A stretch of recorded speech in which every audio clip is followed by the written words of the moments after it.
আসসালামু আলাইকুম সম্মানিত দর্শক শ্রোতা যে যেখান থেকে দেখছেন, আমি Azharul Islam B Ed honours YouTube চ্যানেলের পক্ষ থেকে আপনাদেরকে স্বাগত জানাচ্ছি। আমরা সবাই জানি প্রত্যেকটি কাঠামো দাঁড় করানোর পিছনে ভিত্তি প্রয়োজন। ভিত্তি ছাড়া কোনো কিছু দাঁড়াতে পারে না। তেমনি শিক্ষা ব্যবস্থাও দাঁড়িয়ে রয়েছে শিক্ষার ভিত্তির উপর। চলুন আজ জেনে নেই শিক্ষার ভিত্তি।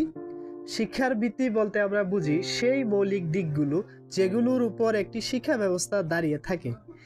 এই ভিত্তিগুলোকে মূলত তিন ভাগে বিভক্ত।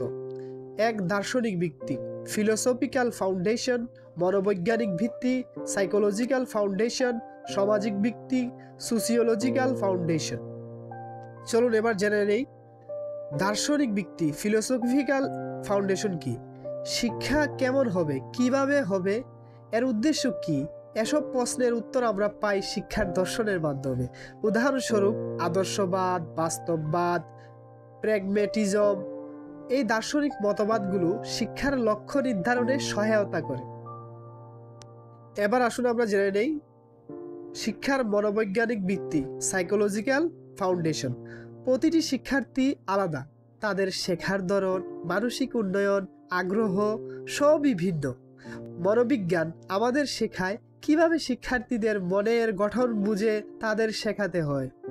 এই ভিত্তির উপর নির্ভর করে ক্লাসরুম ম্যানেজমেন্ট, শিক্ষাদানের কৌশল এবং মূল্যায়ন পদ্ধতি। এবার আমরা জেনে নেই সামাজিক ভিত্তি শিক্ষার, সোসিওলজিক্যাল ফাউন্ডেশন। একটি শিক্ষার্থী শুধু স্কুলেই শেখে না, সে শেখে পরিবার, সমাজ এবং সংস্কৃতি থেকে।